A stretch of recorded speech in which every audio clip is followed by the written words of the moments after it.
সন্তোষ মিত্র স্কোয়ারে ৯১তম বর্ষে দুর্গোৎসব খুঁটি পুজোর শুভ উদ্বোধন হল। এবছরের ভাবনা বন্দে মাতারাম। রবিবার গত ১৯শে জুলাই বিকেল ৫টায় সন্তোষ মিত্র স্কোয়ার সার্বজনীন দুর্গোৎসব সমিতির উদ্যোগে সাড়ম্বরে অনুষ্ঠিত হল উৎসবের সূচনা পর্ব খুঁটি পুজো। সভাপতি শ্রী গৌতম রায় এবং সাধারণ সম্পাদক পৌরপিতা ও বিধায়ক শ্রী সজল ঘোষের উপস্থিতিতে বহু মানুষের সমাগমে এই মাঙ্গলিক অনুষ্ঠানটি আনন্দমুখর হয়ে ওঠে। চারপাশের পরিবেশে সুস্থ বাতাবরণ এবং সম্পন্ন হয়ে উঠেছে। প্রতিটি মানুষ মুখে মুখে শোনা গেছে এবছরের পুজোর পরিবেশ বাঙালিয়ানা, সনাতনী মনোভাব এবং গ্রামবাংলার কৃষ্টি তুলে ধরা হয়েছে।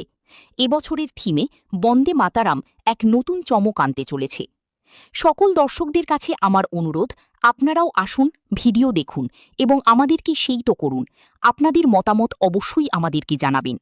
পুরস্কার তো বিভিন্ন জায়গা থেকে মানুষ পায়, কিন্তু পুজোর কর্তৃপক্ষদের কাছে সবথেকে বড় পুরস্কার যখন দর্শকরা মণ্ডপ দেখে বেড়াবে আর বলবে কি দারুণ মণ্ডপ এবং প্রতিমা। এত বছর পর দর্শকের মন কাড়া অনুভূতি এবং এক উচ্ছ্বাসের প্রকাশ। রিপোর্টার শম্পা দাস, কলকাতা। কি বলবো, আমার মনে খুব দুঃখ যে কেউ বাধা দিতে আসছে না। I miss you Indira Mukherjee, I miss you. ওই একজন ভট্টাচার্য আছে, পুরো মাথায় টাক, প্রত্যেকবার পুজো আটকানোর জন্য তারা বিশেষ তারা ব্যবস্থা করে রাখত।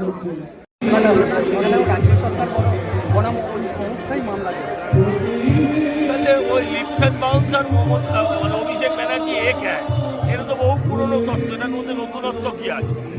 এটা তো বহু পুরনো তত্ত্ব। লিপসান বাউন্সের মালিক যে অভিষেক, এটা আমরা আগেও জানি। লিপসান বাউন্সের শুধু অভিষেক না, অভিষেকের বাবা, অভিষেকের মা, অভিষেকের বাড়ির আরো অনেক আত্মীয়রা যুক্ত আছে লিপসান বাউন্সের সাথে। এটা তো পুরনো কথা।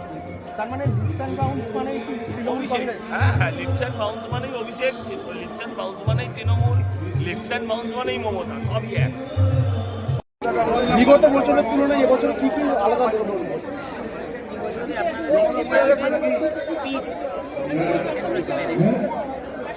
এখানে কোনো কারোর উপরে কোনো ধরনের অত্যাচার থাকবে।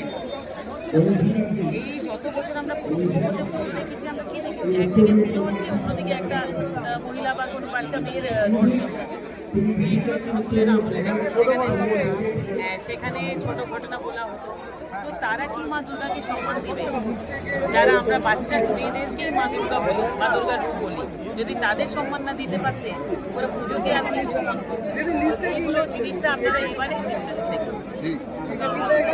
এবছরের পুজোটা একটু আলাদা রকমের, কি বলবেন কেন আলাদা রকমের এবং ভয়ভীত বাদ দিয়ে আলাদা রকমের? ওই যে আপনি উত্তর দিয়ে দিলেন, ভয়ের পরিবেশ নেই বাংলায়। দুর্গা পুজো করতে পেরে বা যে কোনো পুজো করতে গেলে যে ভয়ের পরিবেশ থাকতো, কোথাও গিয়ে স্কুলে সরস্বতী পুজো করতে দিচ্ছিল না, কোথাও গিয়ে ইউনিভার্সিটির সামনে কলেজের সামনে সরস্বতী পুজো করতে দিচ্ছে, এই পরিবেশ তো আর নেই।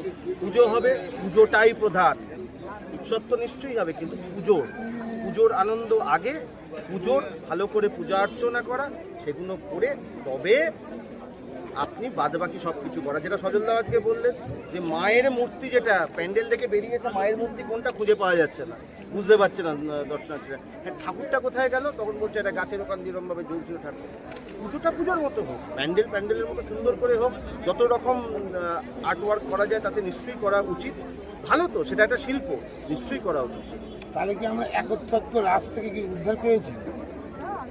বাংলার মানুষ নতুন করে আবার স্বাধীনতা পেয়েছে, এই স্বাধীনতা উপভোগ করুন, আনন্দ করুন, মায়ের পূজা অর্চনা করুন। অষ্টমী দিন সকলে মন দিয়ে ভালোভাবে প্রাণ ভরে অঞ্জলি।